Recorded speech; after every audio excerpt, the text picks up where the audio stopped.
really interesting is you have these great incentives now. They're getting more people interested.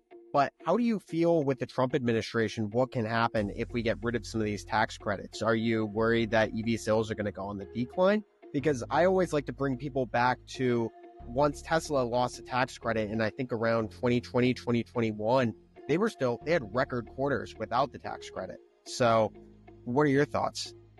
So I think it's important to kind of like recognize that there's not just one policy that is in support of the EV transition. There are, between the federal government and sort of state policy, there's sort of like four distinct and interlocking things. And I think it's worth spending like a hot minute to like kind of break those down. On the one hand, the obvious one, the one that Trump has been sort of like talking a lot about are the EV tax credits rebates, right? It's part of the Inflation Reduction Act. There's actually a lot in the Inflation Reduction Act that is not as obvious, that's like pretty transformative as well, that I'm not convinced is all going to get repealed.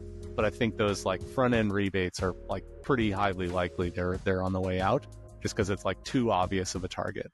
But besides that, there are EPA emission standards that just kind of like got past final rulings for 2027 to 2032. There are CAFE fuel efficiency guidelines, same like just kind of got approved 27 to 32 rules. And then besides on the federal policy, like California and all the California Air Resource Board states, so 14 states that have 40% of the U.S. population in them, have sort of like sales thresholds that that ramp up from the first sort of like model year where they're really sort of looking for sort of like that first threshold is model year 2026 is 12 months away, and in those states, again, 40% of the U.S. population, they're supposed to be at 35% EV sales by 12 months from now.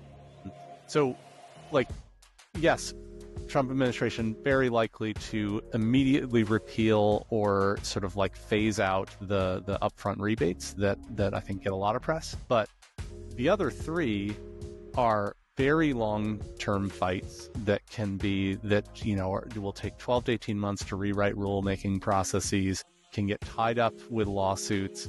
The manufacturers don't frankly even want those to change because they've made all these long-term investments and they understand where the world and even the country is going. So like, I don't think the EPA emission standards or CAFE fuel efficiency, like, I don't think that's like, those are likely to sort of change or go anywhere.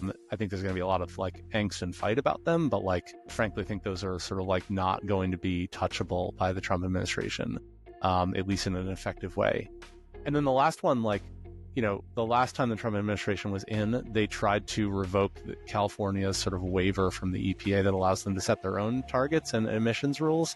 California basically like put him in court, took him to court and tied him up for 4 years until the administration was done. And then the Biden administration dropped it. So like all the exact same legal arguments and all the exact same lawyers are ready to just dust off their all the stuff they used to tie it up the last time. So I don't see it going anywhere either. So I think there's going to be a lot of performative stuff around those front end rebates, but like all the rest of the long term stuff, I think it is on track and will continue and be in place. Interesting.